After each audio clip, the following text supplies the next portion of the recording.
Good morning. I want to first thank the organizers, especially Chip Chambers, for inviting me to give this lecture to you today.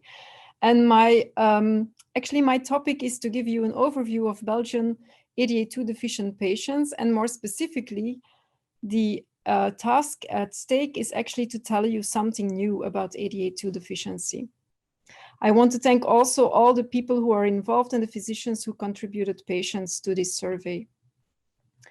So these are the patients that we are actually aware of in Belgium that are diagnosed with ADA2 deficiency. So there are 13, and as you can appreciate, most of them have actually onset of symptoms and disease early in childhood. So we have actually 3 pairs of siblings. The first pair of siblings was already diagnosed early on in 2014, when one of the siblings presented with pancytopenia and then went on to receive stem cell transplantation. The brother of this boy actually presented with recurrent herpes simplex virus infections and then went on to have transient ischemic attacks and also received stem cell transplantations. The other patients presented with the typical, let's say, ADA2 deficient features, such as lymphadenopathy, such as vasculitis, also molluscine warts in some of these patients, arthralgia, polyarthritis nodosa, ephthostomatitis, and many of these patients also had the typical livedo that goes with ADA2 deficiency. Important also to know that many of the patients experienced neurovascular disease with strokes and with ischemic attacks. There are 3 adults in this cohort, and they actually presented early in life, but the diagnosis was not raised at that point because the diagnosis was just, the disease was just not known at that point. So one of these patients presented at age 2.4 years with ITP, and another presented with GIA. Actually, the third patient here was actually in follow-up at the pediatric immunodeficiency clinic for recurrent pneumonia with very low B cells and panhypogammaglobulinemia. And only in adulthood, it became apparent that he also had splenomegaly, and this together with the manifestations of mild thrombocytopenia then led to exome sequencing and diagnosis of ADA2 deficiency by Rick Schrijvers. So what about the mutations that we found in these patients? So you can appreciate them here. So the R169Q, as expected, is well represented in this cohort, but also the G47R is presented. And some typical mutation, I would say, the splice site mutation at exon 7 border and also deletion of exon 9. This particular patient was first in follow-up for Diamond-Blackfan anemia-like disease in another center, and then was referred to the Children's Hospital in Brussels, and then was found to have ADA2 deficiency based on a diagnosis or a re-diagnosis of Purette cell aplasia. So nothing new so far, actually. We know that ADA2 deficiency can do it all, and it's a true chameleon, and it can give all of these symptoms and signs at any age, actually. Patients can have recurrent fevers, hypogammaglobulinemia, even with very low B cells, and you can be mistaken that these patients have some sort of B- agammaglobulinemia. They can present viral infections, most typically EBV and CMV, but also warts and mollusca, as in some of the patients presented here. Important is, of course, the vasculitis, which is the hallmark, with the livedo and the recurrent fevers as the typical features. But I would also like to raise attention to the cytopenia and the hepatosplenomegaly that can often aid in diagnosing this condition. So can we say something new about these Belgian cohorts? Well, first, I would say the presentation of warts. So 2 patients in this cohort were actually referred to the immunodeficiency clinic because they had severe warts that were refractory to treatment or to the usual treatment. And we could see this as a coincidence, but there are several other reports of severe warts and mollusca in ADA2 deficiency, and this was also published before, and this is a joint paper with Alexandra Freeman from the NIH, where we report on 2 patients with ADA2 deficiency and quite substantial warts that are refractory to treatment.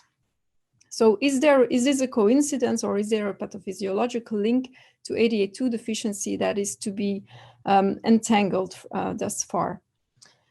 Is there something else that we can learn? Well, I would say watch the liver. Why am I telling you this? So patient 2 is actually a boy who was transplanted 9 years ago for pancytopenia. At that time, we didn't know the diagnosis. He was treated with busulfan and cyclophosphamide. He went on to develop late veno-occlusive disease post-transplant. And though he has had a full donor chimerism since then and a normal ADA2 enzyme activity in the peripheral blood, we actually noticed that this recent follow-up that the ultrasound of the liver stated that there were coarse features of the hepatic parenchyma. This actually in the absence of any significant liver enzyme anomalies. We went on to do a fibroscan, which showed that there was a sign of fibrosis, grade 2. With MRI, we then decided to go to biopsy, and this showed extensive nodular regenerative hyperplasia. So even very long post-transplant, this patient went on to develop hepatic disease, so far with no functional repercussions, but something that we need to follow. What are the hypotheses here? Is this a late effect of the conditioning regimen or of the veno-occlusive disease in the context of ADA2 deficiency? Is it a late effect of the GVHD that this boy had? Or is it a late effect of long-standing uncontrolled inflammation prior to transplant? That is another possibility because this patient never received anti-TNF agents. So what is the action item here is probably rigorous follow-up and screening for liver disease as published in some case reports already, and also the need probably for anti-inflammatory treatment, even if clinically silent for the patient. And of course, to screen well with ultrasound, fibroscan, MRI, and maybe also biopsy. Is there something else that we can derive from this group of patients? Well, we already know about publications on the type 1 interferon signature in ADA2 deficient patients.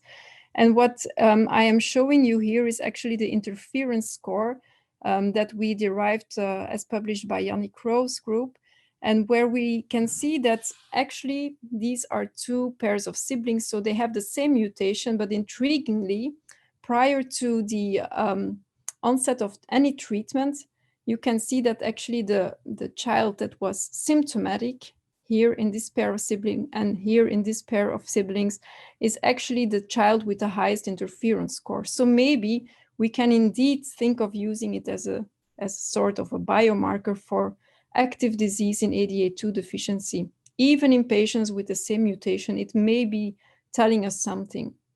Also, what is important here, so the interference score cutoff for our cohort and for our population was around 2.6 for healthy controls.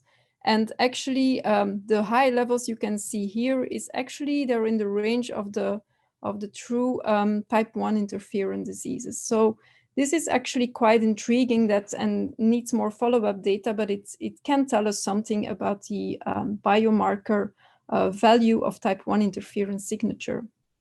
Something else that we did was actually go up and look for STAT1 expression by qPCR after we had seen that in RNA-seq bulk RNA-seq data of PBMCs, we had seen that STAT1 was one of the genes that was really increased in expression in these patients with ADA2 deficiency as compared to controls. And intriguingly, so upstream in the type 1 interferon pathway, we can appreciate that all the patients, so including the asymptomatic siblings, they had actually a quite high STAT1 expression. So that is also quite important to appreciate that indeed this pathway seems to be disturbed in a relevant way in ADA2 deficiency. So does this really link to disease manifestations, or for instance, in what I'm intrigued by the cytopenias that we observe in these patients? And what you can see here is a bone marrow biopsy slide from a patient with ADA2 deficiency with neutropenia. And this is a patient with neutropenia of another cause. And what we did was actually, one of the stainings we did was actually Siglec-1 staining as a representation of type 1 interferon signaling or expression in the bone marrow. And what we can appreciate from these slides and from the other slides and from the other specimens that we examined is that there is indeed an increase, or at least a visual increase, of Siglec-1 expression in the bone marrow biopsy of patients with ADA2 deficiency and neutropenia.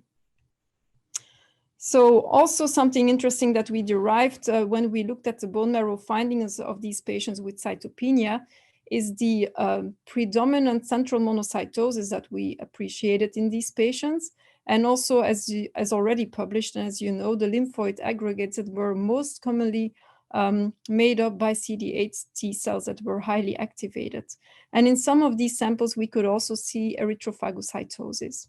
So by and large, this is, let's say these are the hallmark features of ADA2 deficiency and cytopenia in ADA2 deficiency. So something else that was quite intriguing when we looked into the Belgian patients. So there was one boy, I didn't list him as a patient yet. He was 4-year-old and he was referred because of recurrent fever, vasculitis and arthralgia, and also for recurrent abdominal pain. He had received an MRI because there was a suspicion of ADA2 deficiency, and this MRI showed an old ischemic event, but no lacunar infarctions. And so Dr. Ogunjimi actually went on to look for ADA2 deficiency, and he found an enzyme activity in the carrier range. And when sequencing, he found this typical mutation that was already described in the patients before. And when we looked at his interference score, we also found that this boy had a quite increased interference score in the absence of any sign or symptom at the time that we took the sample. So there were no really infections present, so we couldn't state that this interference score was due to any sort of viral infection or other infection. So the question is here, does this boy have ADA2 deficiency? Well, molecularly and enzymatically, he doesn't, but at least he has the symptoms and the signs that could completely fit ADA2 deficiency. So the question is what to do here. So here are my conclusions. So many of the features that we found in the Belgian ADA2 deficient population are quite well known, but from every patient cohort, we can learn something new. I think we are missing many patients around the world, but also very much in Belgium. I even missed one in my own care. And presentation is usually in childhood, but the question is who to screen. It seems like we have to screen every patient who has even a single manifestation of this chameleon condition, I would say. Also, we have to know that we have to watch for silent inflammation, and the liver is one organ, but definitely there's also the brain, the CNS, there's also the kidneys that we have to watch over. And then the question, of course, the most intriguing question, what is driving bone marrow pathology, which is one of the disease features that responds the least well to anti-TNF treatment. So many things to answer still, and a puzzle needs to be solved at one point. And so by doing this and by closing and thanking you all for your attention, I would like to state that I'm also would be very eager to accept any motivated postdocs and PhD students in my lab. Thank you.